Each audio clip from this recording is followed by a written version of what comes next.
From Washington, D.C., this is Middle East Focus. Welcome to Middle East Focus. I'm Alistair Taylor, MEI's editorial director, and today we're going to be talking about the conflict and humanitarian crisis in Idlib in northwestern Syria. An airstrike last Thursday, which killed 33 Turkish soldiers and wounded 60 more, was a game-changing development in the conflict. In the days since, Turkey has unleashed a major military response, carrying out scores of drone attacks on the Syrian Army, units, and facilities. All of this is taking place against the backdrop of a massive and growing humanitarian crisis, with nearly 1 million people fleeing towards the Turkish border. To discuss where things stand and where they might be headed, I'm joined today by two great guests, Charles Lister and Sasha Ghost-Siminoff. Charles is a senior fellow here at MEI and the director of MEI's Countering Terrorism and Extremism program. Sasha is the executive director and co-founder of People Demand Change. Both are longtime Syria watchers. Charles, Sasha, thank you both for joining us today. My pleasure. Thanks for having us. Charles, let's start with you. And for listeners who may not be following the situation as closely as the both of you are, can you kind of briefly lay out where things stand in Idlib right now? Well, there's been a lot to take in, especially over the weekend. But essentially, we've had several months of a Syrian ground offensive backed very heavily by an air campaign in Idlib. It's taken significant amounts of territory and placed huge pressures on Turkish policy. And I think there were a lot of questions as to when or whether the Turks would seriously intervene to try and reverse the inevitable dynamic. I think after the incident you just described, the killing of the Turkish soldiers last week, that seemed to be the game-changing moment. That changed the calculus in Ankara. Of course, the Turks had also an end of February deadline, which has also just expired. And I think what we've seen now is a very significant development. The Turkish air campaign, led almost entirely by drones, which is a fairly unique development in global warfare. A drone-led campaign seems to have had a significant effect. I don't think it's going to cause a dramatic reversal of the lines on the map, but whether or not it at minimum forces a standstill that forces the Russians to recalculate, I think is where the Turks are aiming towards here. But we've seen dozens of tanks, armored personnel carriers, artillery pieces, howitzers, all destroyed just in the last few days. Very heavy pro-regime casualties. There have been a whole series of very large convoys of reinforcements that have been taken out and destroyed en route to key front lines over the last few days. And really, I think as of early this week, we've seen the two main front lines sort of reactivate, one in Jebel Zawiya in southern Idlib in the mountainous region, and another around the town of Sarakeb on the M5 highway. Both of those now are very intensive front lines. The opposition has made new gains in the former. The regime seems to be bringing the real fight back to Sarakeb on the highway. Those two areas are inevitably going to, I think, continue to be the main focal points of the conflict. But as I say, the big question is whether or not Turkey's involvement will bring things to a standstill and force talks, or whether we'll continue to see this as the new, very messy dynamic. Sasha, the Turkish campaign, as Charles just laid out, has had a pretty dramatic impact in a relatively short period of time, but it also seems to have overturned some kind of conventional wisdom about the situation in Idlib. What for you have been the kind of main takeaways? So I think there are a couple main takeaways that are important to consider. One is people thought that the Turkish military would hesitate to intervene when the Russians were occupying the airspace. I think we've seen that while Turkey wants to manage its odd relationship with Russia, it cannot afford to have 1 million refugees sitting on its border or being pushed over into Turkey itself. There are domestic political considerations for the current Turkish government that make that really hard. So I think they were forced into a corner by Russia. And I think Russia thought that Turkey would simply capitulate and ask for a deal. And Turkey basically said, not on these terms. Maybe we can have a deal, but not like this. So I think both sides are being very careful to leave channels open to have like a deal at some point. But any sort of deal in which it's one-sided for Turkey will be in effect the same thing as just letting the regime and Russia just take over Idlib entirely, which I don't think they want. And they also don't want the Gazification of Idlib, where you have, you know, several million people living in like a 6 to 10 kilometer stretch of space along the border. That would not be an outcome I think Turkey wants either. And then the other thing to consider is like this time around, the IDPs, the internally displaced persons from other parts of Idlib, Aleppo, and Hama, they're going directly to the border. They're not bothering to like resettle in other places unless they can go to like Euphrates Shield area or other more areas in northern Aleppo that are very safe. They're just going straight to the border because they've been like displaced so many times, and they're just like, okay, there's no point in us moving from town to town when that might become a front line in the next few days. Let's just go to the border and wait to see if there will be like a political solution that's sustainable that will allow us to return on a semi-permanent basis to our towns and villages. But without that like solution, there's no point in us being displaced multiple times. Charles, what impact has all this had on the Syrian army and its operational capabilities? Well, that's the big question, which I think we're only just starting to see a taste of. I mean, from what I've managed to see, I mean, the Turks have made it very public by airing all of the footage of their strikes, but they seem to have really focused primarily on the heavy weaponry and the armor and the artillery capabilities of the Syrian army. And then I think for obvious tactical reasons in hitting convoys of reinforcements. But I assume that the main calculation from a Turkish military standpoint is they're trying to remove what has consistently been for 9 years the Syrian regime's probably biggest military advantage, which is its ability to smash targeted areas before trying to take them on the ground. Now, the emphasis on that smashing part of the military campaign is on the Russian Air Force. And the big question is whether or not the Russian Air Force is going to be willing to take the risk to continue potentially to kill Turkish soldiers, also to get into fights with Turkish aircraft. We've seen Syrian and Turkish aircraft in seemingly in dogfights over the last 24 hours or so. And that places a lot more pressure on the Russians, whereas I think before the Syrian military was much more capable of playing that role. So for now, I think that's one big test. The other one, of course, is just simply on manpower. We'd already seen last week, before the Turks really seriously intervened, that due to very heavy losses just simply on the battlefield, the Syrian regime was having to reinforce its front lines with people who basically looked like teenagers, who clearly new conscripts, and with police who were being sent to the front lines. If that's already the case, then also all of this, including hitting convoys, is going to be depleting their already very stretched manpower resources. And so now we're seeing the Iranians and Hezbollah reinforcing some of those Idlib front lines, which they weren't doing before. But how long that can continue to be sustained is a whole nother sort of geopolitical question. The Iranians will expect the Russians to confront the Turks to justify Iran playing a bigger role. But whether the Russians will do that, I think will come to determine how much the Iranians are willing to dedicate to that fight. Sasha, to that point, what do you think the Russians do next year? So I think they have to think about a couple pieces of the equation that all need to fit together neatly for them to do anything long term. Number one, they need to determine how far the Turks want to go and if that range is acceptable to them. If that range is simply going back to the 2018 Sochi line, where all the observation posts are technically still in place, and then that freezes that conflict while Russia helps the regime deal with other issues that are now cropping up, such as the nascent rebellion in the south of Syria in Daraa and Konaitra, then maybe that's fine. However, the question will be, does Turkey impose costs on both Russia regime and Iran to say, here's how the game is going to be played from now on, and we're not going back to the status quo because every time we do that, you guys just take more from us and you don't play by the rules.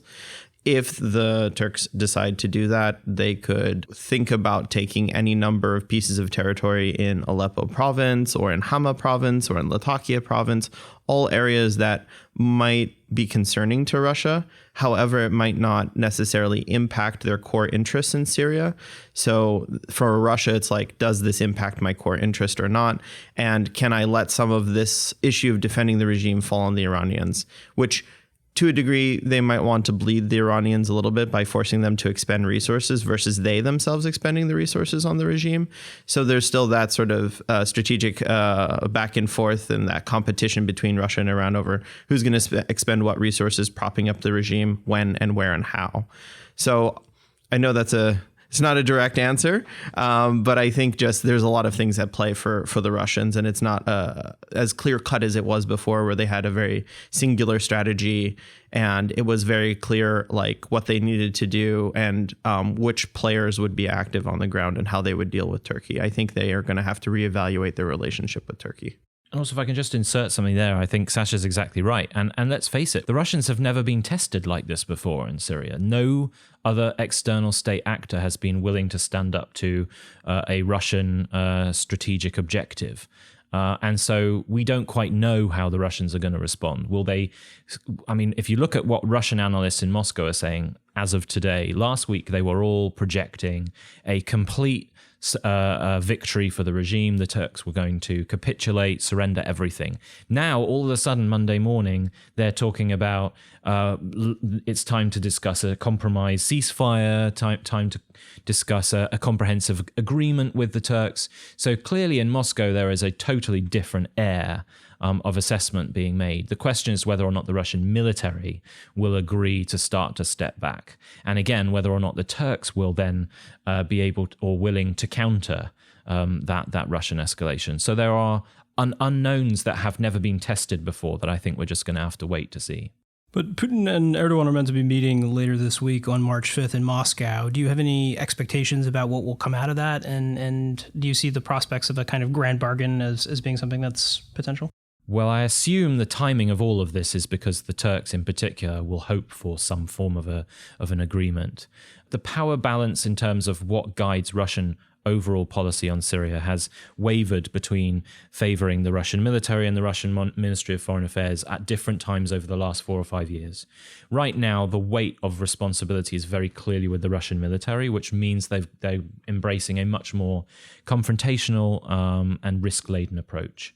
So I don't think the Russians are going to give a great deal to the Turks. I don't think in the next 3 or 4 days we're going to see hugely dramatic changes on the map either, which is part of the reason why last week I wrote still that I think the best case scenario for Turkey is a 35-kilometer zone that runs down to the M4 highway, which is, we're not even there yet. You know, the regime hasn't even reached the M4. But I still feel like the Russian military is not going to give an inch on this. They're in a tricky situation with the Syrian regime, who clearly is never going to agree to a permanent arrangement with the Turks anyway, no matter what the Turks do militarily.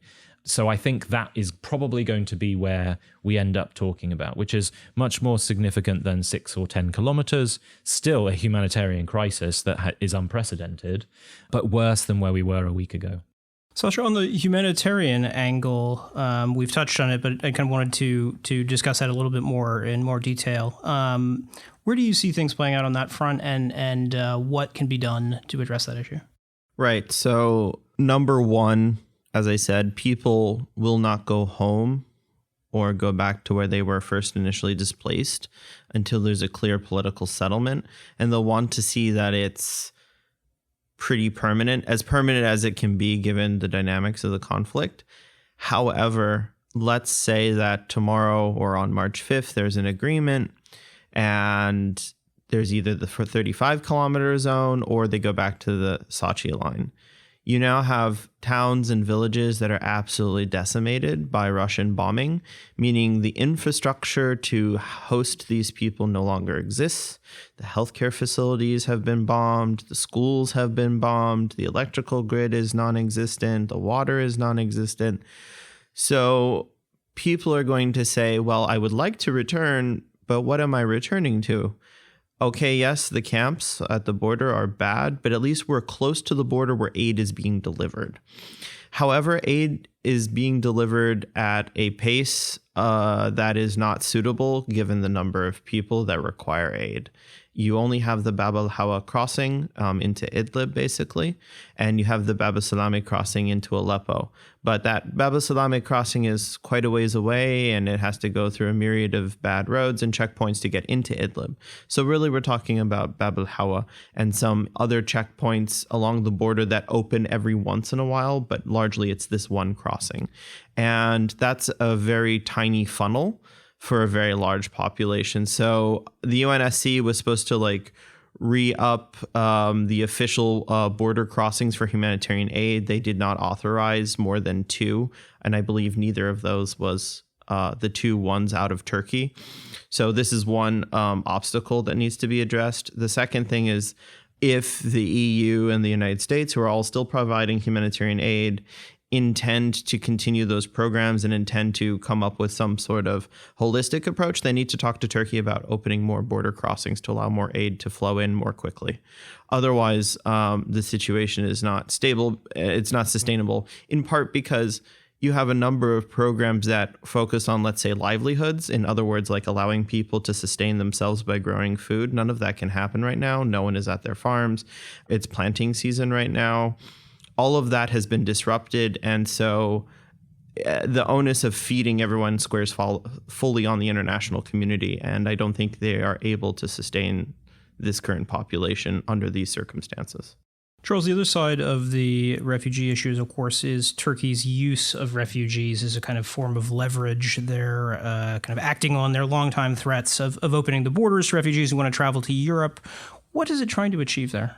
Well, I think it's trying to achieve a change in European policy directed towards backing the Turks up in their objectives in Syria. I don't think it's going to have that effect. I think, in fact, it's going to have the opposite effect. It's turned the Europeans further off Turkish policy in Syria and elsewhere, more so than before all of this. I think it was an emotional response in Ankara on the night of their significant military losses. And I think it's not going to reach. It's not going to attain what they want. But just, going back to Sasha's point about the humanitarian situation inside, already we're in an unsustainable situation. A huge amount of people still don't have shelter. They don't have tents. So there is an urgent need for more cross-border aid. And the one thing I wanted to add on here was that an announcement that the US ambassador to the UN is about to fly to Turkey for the next 2 to 3 days with the US Special Envoy for Syria, Jim Jeffrey, explicitly to make this point. I think firstly to the Turks, who have played their own role in restricting who can provide aid across those border crossings, but then secondarily to call upon the international community from the source of the issue to do a lot more. And frankly, that does come at a time when we're looking at boats crossing to Greece and hundreds of refugees stuck in no man's land on the Greek border, I think that kind of a message couldn't come at a better time. Putting on your policy hats here, what would you two both like to see the kind of U.S. and the international community do more of to address this issue? So I think from a humanitarian standpoint, irrespective of how one feels about Turkey and its policies towards Syria, they're still hosting 3.5 million refugees inside Turkey. You have 3 to 3.5 million people in the Idlib pocket. So we need to really step up and provide more humanitarian aid in a more holistic fashion inside. We need to really discuss with the Turks how this is going to happen, like what are the logistics involved of doing this, and make sure that the aid organizations that want to provide this aid and would like to operate on Turkish soil have a freer hand to do so with less legal hurdles vis-a-vis Turkey. I would say as well, we need to consider from the perspective of NATO. Obviously, NATO can only do so much because this is not happening in an area where NATO directly could be involved. But as a NATO ally, we could be supporting Turkey in ways that could help them keep Idlib somewhat stable and somewhat free of Russian bombing. To the extent that can happen, it's not clear, but I certainly think that if we want people to return to their areas, and if we don't want them all bunched up at the border, there cannot be this level of bombing every single day. People won't go back. And when my teams inside spoke with people, they said clearly either they will go to Turkey like by smuggling and then they'll make their way to Europe. They were very clear. They said, or they'll go to like the more directly administered areas under Turkish control in Aleppo, provided, of course, they have the money and resources to go. But every single person we spoke with was clear. They will not return to the regime. There is zero trust that they can return to the regime and live. Their assumption is if they go back to the regime, if they're men, they'll be conscripted into the military, they'll be imprisoned, or they'll be killed. And for the other families, they have no idea what will happen to them. And they also know that given the economy inside the rest of Syria under regime's control, there was very little chance they'll be provided any real support to survive for the remainder of their time they're stuck under regime control. So since we know that no one is willing to return, we have to find a solution that allows them at least to remain and sustain themselves where they are. I basically agree. I mean, I think on the aid point, when the world is hit by a massive natural disaster, the entire international community mobilizes within 24 hours, and before you know it, there are military helicopters and ships from all around the world delivering aid.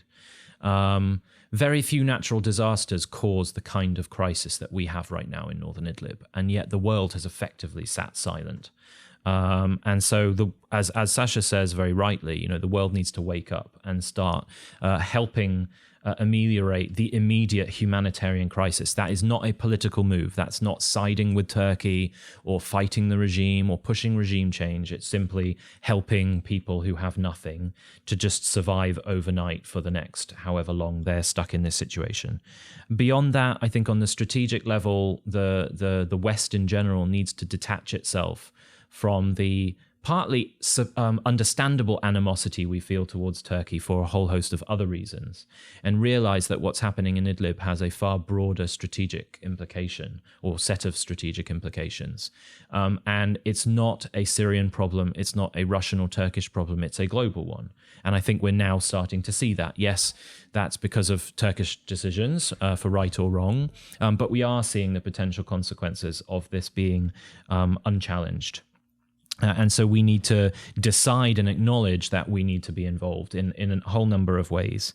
And the Turks can be backed up through diplomatic support, through new sets of financial sanctions on Russia, for example, which is one thing that the US government has not done throughout all of this Russian involvement in the Syrian conflict, is we haven't sanctioned the Russians, despite knowing that they're responsible for just as many, just as long of a list of war crimes. And then, more broadly, big picture, Sasha briefly mentioned violence in Deraa. This is a huge development.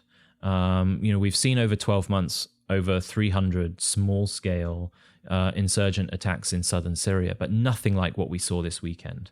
Over pitched battles in multiple towns, all on the same day, involving the use of regime tanks, artillery, and significant military conflict. And that's just one reminder of the fact that the war in Syria isn't over, it's changing. And the West, as much as we are fatigued by what's happened in Syria, we can't just close our eyes and pretend that by ignoring it, we won't be touched.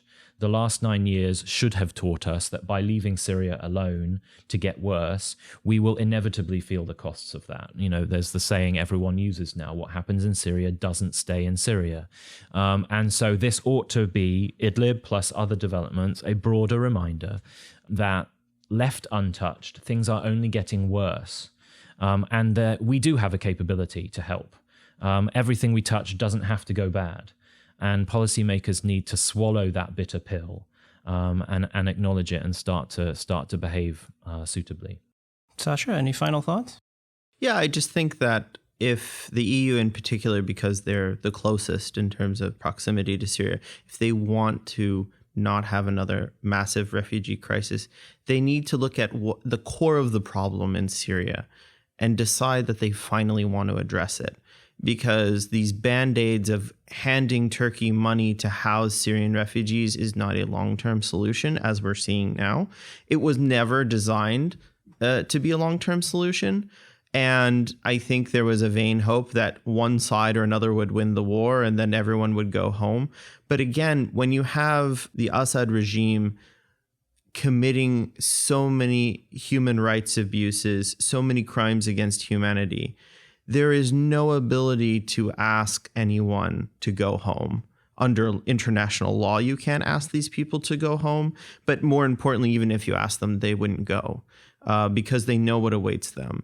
So it's not simply just one side wins and this is finished. It's like you have to fundamentally alter the way in which the Syrian state now approaches dealing with people. That's for not just the IDPs, that's also just for the people who are under regime control. They all have stories. They can all explain what happened. No one is going home. So if the EU is really interested in not having another refugee crisis, they have to then look at the core of the problem and decide that they're going to engage in a serious, holistic fashion and work to find a solution, not just sit here and throw up their hands and say, well, I guess we'll close our borders and hope for the best. I'm afraid we'll have to leave things there for today, but this is definitely a situation we will be continuing to watch closely. And Sasha, Charles, thank you for joining us today. Thank you. Thank you. And thank you as well to our audience for listening in and to our production team for their work on today's program. We will see all of you next week. This has been a presentation of the Middle East Institute. To support MEI's programs and podcasts, please donate at www.mei.edu. Thank you for your support.